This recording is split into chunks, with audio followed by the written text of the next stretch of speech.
રાધે સ્મિતા કેમ છો બધા મજામાં જ કે આપણે રીતે બધા મજામાં આજે છે હું છું વિશાલ તમારા બધાનું નવા વિડીયોમાં હાર્દિક સ્વાગત કરું છું તો જો આપણે ઓચિંતાનું જવાનું છું બાપાના ઘરે બાપા કહે કે આવું નવું ને આપણે કાલે ધૂળેટી અહીંયા મનાવશું તો ચાલો આપણે જઈએ જો આપણે મસ્ત મજાના બાપાના ઘરે પહોંચી ગયા ઉલેસ વાલેસ એટલું થઈ અને ખાઈ ખાધું નથી ને એટલે જલ્દીથી પાણીપુરી બનાવી અને ખાઈ એટલે આમ બનેલી છે ચૂંદો એક બાકીને પૂરી તરી જાય આપણે એક અને પાછળ એથી દેખાય આ તો ડાયરેક્ટ ખુએ જ ગઈ નીંદર આવતી હતી એટલો પલો હોય ને એ પછી મસ્ત મજાની પછી આપણે ધૂળેટી પણ રમશું ધૂળેટીનો પણ બ્લોગ આવીએ બહુ મજા આવીએ ધૂળેટી બાપાને ફોન આવ્યો કે આવો ને કે અહીંયા ધૂળેટી કે મનાવીએ આજે મને નિહારે હતી ખૂબ ધમાલ મસ્તી કરી ખૂબ અરે પાણીની પિચકારીઓ હતી ને એમને પાણી ભરેલું હતું એટલે આમ ગમે ત્યાંથી આપણે નળ હોય આ ડોલો હારી હારીને એકબીજાને નાખે ને એટલા કલરો ને કલરની તો તાણ નથી બાચકા ભર્યા હતા અમે લઈ આવ્યું બધી ફ્રેન્ડ અને બીજા બધાય લઈ આવ્યા હતા અને ટીચરને એ બધાય પણ લઈ આવ્યા હતા એને બધાની છોકરા ટીચર છોકરા આવ્યા હતા એક દીદી બીજી મોટી નામ ના અને એન ભાઈ આવ્યો હતો અને મારા જે એક ટીચર છે સાયન્સના મેથ્સ સાયન્સના એની છોકરી એવી હતી એ તો હાવ નાની છે આપણે ખુશાલીથી ને નાની લગભગ વર્ષથી એ પણ બહુ મસ્ત ક્યુટ હતી રમાડી અમે એને બહુ મજા આવી હોળીમાં ખૂબ મજા આવી ચાલો આપણે અંદર આટો મારી હવે અડોફર નથી અંદર જવાનું તો જવું જોઈએ ચાલો ચીક કરી તો જો આપણા બટેકા બફાઈ ગયા છે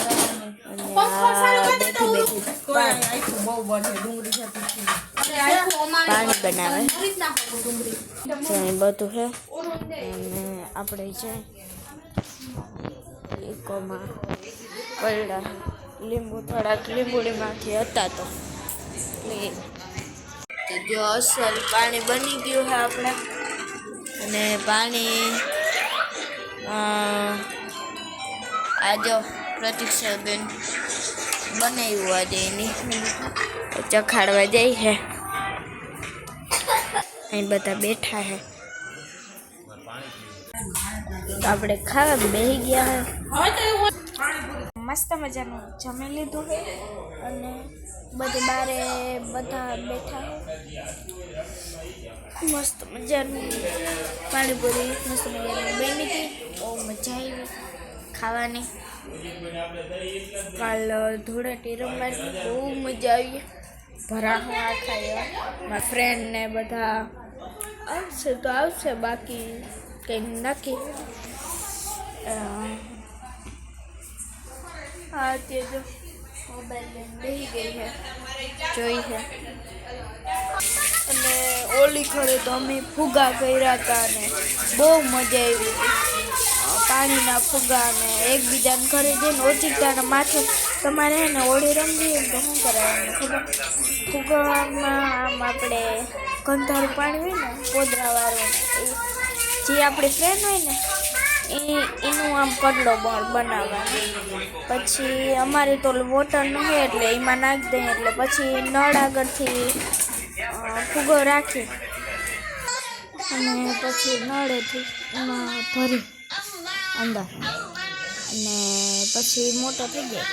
અને પાણી જેમ વધારે ભરાતું જાય પછી ગાંઠ વાર નાખે તો તમે ગાંઠ ના વારો તો રબડ પર ચાલે પહેલાં રબડ શું કહેવાય એટલા બગાડવા રોગે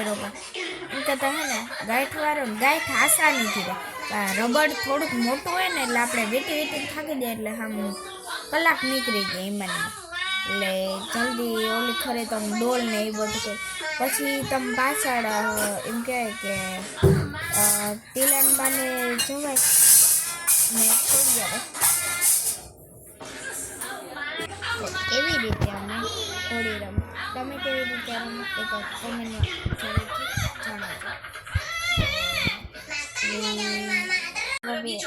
આ વિડીયો પૂરો કરું છે તમારે ધૂળેટીનો વિડીયો જોવો હોય તો જલ્દીથી સબસ્ક્રાઈબ કરી નાખો અને લાઈક શેર સબસ્ક્રાઈબ કરવાનું તો ખાસ કરીને ભૂલતા નહીં. જય દ્વારકાધીશ, જય મુરલીધર.